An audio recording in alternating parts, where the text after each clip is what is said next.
By the end of this video, you'll be able to come up with simple strategies that will help you save on one income as well. I am sharing 10 simple steps that if you apply immediately, you'll be able to find results. So without further ado, let's get into it. Hi, moms. Thank you for choosing my channel. My name is Eve. I am a single mom of two boys. I am a respiratory therapist by profession. In this video, I'm going to share my simple tips or the things that I had to do in order to save 3 months of living expenses, with the hope that it can also help somebody out there and just get ahead with their saving goals. In this video, I'm going to have my notes because I don't want to go all over the place. I want to be structured so you can understand me better. I know I have a very thick accent. I do speak French, so that's probably why you hear this accent. But I hope I'm going to be of help to you. So let's get right into the first point. The first point would be have a money routine. A money routine is good because it helps you check in every day with your finances, where you are at and where you're heading. So look for a morning routine. It could be in the morning, it could be after you're done with everything, dinner and everything. You just sit down and check your and have a morning routine. It doesn't take much. It's just one of or for me it was 10 minutes and I was done with my morning routine. And my morning routine consisted of checking if all my accounts are up to date, tracking my expenses, putting all my expenses together. And before I started saving, I just want to say this, I had to look for where I was overspending. And you can do that as well by printing all your statements, your last 3 months bank statements, and tracking where your money has been going. It's a basic thing that everybody do. If you're not doing it, I will really advise you start doing it in order to find ways to cut back where you have been overspending, because the truth is everybody is overspending on something. So if you find where your money has been going, and you can easily reduce that category in order to put into your savings. The second one will be budgeting. Budgeting is very simple as long as you find what works for you. For me, I like spreadsheets, so I use spreadsheets a lot because I can just delete lines, add stuff, and it does the calculations for me. So I'll advise you look for a budgeting method that works for you. That way you will be motivated to budget. I think people do not budget because the budget method they are using is overwhelming to them, and you don't want to have another chore. Find a way, take time to really find a budgeting method that is fun for you, that works for you. That way, every time you get paid, you already have a plan in place as to where your money is going. Okay. So the third point will be set goals. Goals are very important. Goals show you where you are heading. I will not be saving. I'm not sure I would have been successful in saving 3 months of living expenses if I did not have goals. The way I did it was I went into I looked for printables that I could write down my goals, and I divide my goals by a quarter. So the first quarter, second, third, and fourth quarter. And when I had that printable, I simply wrote down everything I wanted to achieve within the first 2 quarters, and savings was one of them. So I broke down my goals and how I was going to achieve that saving goal. Sorry, I know I'm repeating a lot. So I broke down steps on how to achieve my saving goal. And I really would advise you to find maybe a saving challenge printable. There are many places where you can have it for free, or you can even go on Etsy and buy one for $1 or $2. Break down your saving goals, put it on a wall that you will be able to see every day. All my goals are in my bedroom on my wall. I see it every day and it helps me stay on track.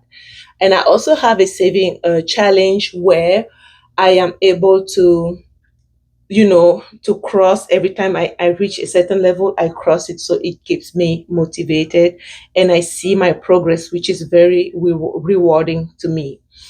So the fourth point will be automate your savings.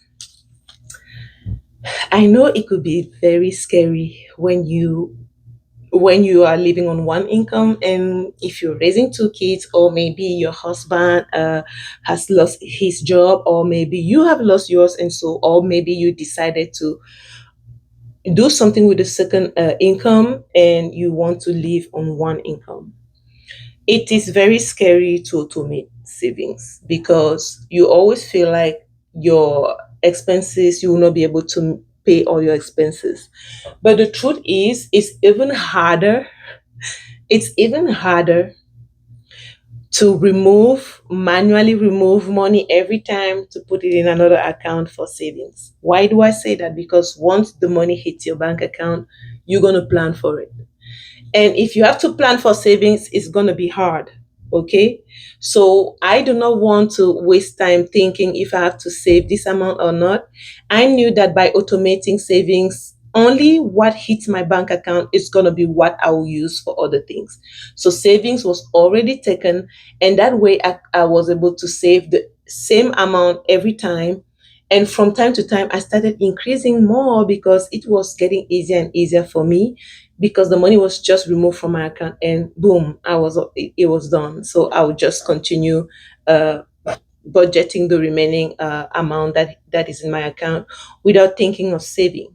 So I would advise you automate all your savings. That's going to help you a great deal, and you just see your bank account increasing over and over again. And this next one was for me, the next step I took was to stop incurring more debts. I decided to stop using any credit card debt if I did not have the money to pay the balance back immediately. I didn't know, because the truth is, I found myself in a position where I was in debt because I was always using my bank account, my credit card, and not having the money to pay back that balance, and it will accumulate, and I'll say, well, I'm going to pay it at the end of the month. Yes, I was paying my credit cards at the end of the month, but also that money was being taken away from what I can save. So what am I saying? Every time I was using my credit card, I would say, oh, it's just $16, it's just $17, it's just $40. I can pay that back at the end of the month. But the truth is, every time I was paying back that money in my credit card, it was reducing the amount of money I was able to save. And what happened was, when I was paying back those credit card balances, I often will use the money I was supposed to save in order to pay them off. And I didn't want to keep repeating the same mistake, so I decided to stop using credit card unless I have money in my bank account to pay the balance right away. So I would advise you stop accumulating more debt. If you do not have the money to pay it upfront, do not pay for it. You have many you can do many other things instead of using the money you do not have. Okay. The sixth step I used was to replace my old money habits with new ones. How did it look for me? Because I am a respiratory therapist, I take care of people at the hospital. And when I get home, I also take care of my children. So I started feeling like I was taking care of everybody all the time and I wasn't taking care of myself. Okay. So I felt like going out to buy new going out to buy new clothes, going out to buy new stuff was a way of me taking care of myself. But medicating that feeling by spending on things, by buying things I didn't have the money for, was bad for me because it was putting me in there. So I had to do self reflection and then pause and ask myself, what else can make me feel like I'm taking care of myself? And I came up with strategies like taking walks, um, going to coffee shops. It's just, the coffee shop is just $2 to $3, or $5 to the max for me. And those small habits will yield so much joy, and I will be so refreshed when I get back home.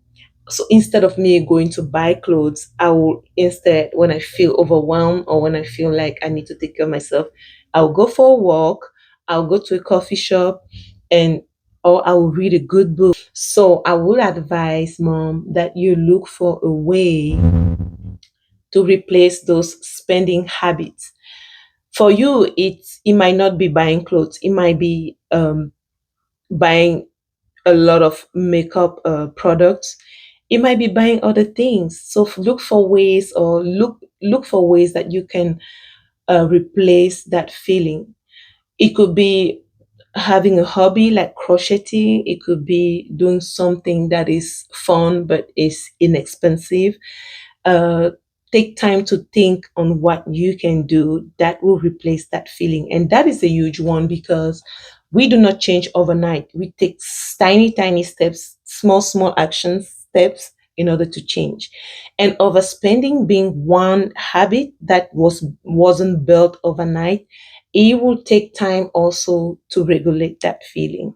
So I would advise, this is a very important step to kind of change um, that overspending habit or that bad money habit with something else. Okay, look for ways. Don't be discouraged. Look for ways. Look for things that excite you. Try new things in order to change that toxic money habit. Okay, so let's move on. The seventh step was, look for ways to stay motivated. It could be talking to somebody about your saving goal, or having an accountability partner, or listening to videos about other women who were able to save a big amount of money, just to keep yourself motivated. I will say this, for me, I had to find ways. So for me, in order to feel motivated, I will read blog articles on how women were able to overcome, spending habits, and also ways, things that they were doing as well to save. And I'll also follow people on Instagram that were able to overcome debt and save more money and stuff like that. And that was really motivating to me. It kept me going. It kept me going. So I would say, have blogs, have people that you follow, influencers that inspire you, that you follow, that you can listen to, podcast episodes that you can listen to, that will help you stay motivated. Okay, all right. That was the seventh step. The eighth one was reduce. If you are okay, that was for me. I had to reduce the percentage I was saving for retirement in order to um, free my cash flow. So how did it look for me? Um, I was saving a certain percentage. I was saving about 10% of my in my retirement account. So I set up 10% in my retirement account, but I realized that I needed to free up some money so I can reach my savings goal. I had to um, reduce the retirement percentage to 3% so I can maintain the amount of money that the bank was matching my contribution. I don't know how to explain that. I know there's a certain percentage I needed to keep in order for my company to keep adding money to my retirement account. I didn't want to completely stop retirement because I was getting free money from my company. It did not make sense to me to stop saving completely while losing on the company contributions. So if you are in the same position where you are contributing on retirement, I will personally not advise you to stop saving retirement, simply because you will not catch back on time. That time will be lost forever. and you can always reduce even to 10% to 1%, and or yeah, you can reduce up to 1% in order to have more money to save. Another thing that I did was that I stopped putting more money into my debt payment because I wanted to reach a certain amount of money in my savings before I start paying back debt aggressively, because I had a few credit card debts that I wanted to tackle. So for me, what was giving me peace was having a certain amount of money in my savings account. And after that, I can now focus back on paying down debt.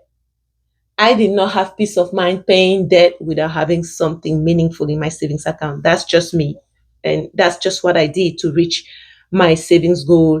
The ninth point was to work on a reward, something that you reward yourself with once you reach that goal.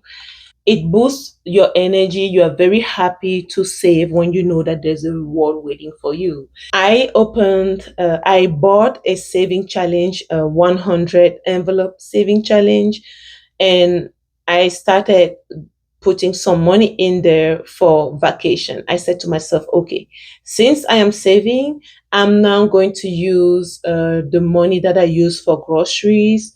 Um, so I'm going to use my grocery money to do the 100 envelope challenge.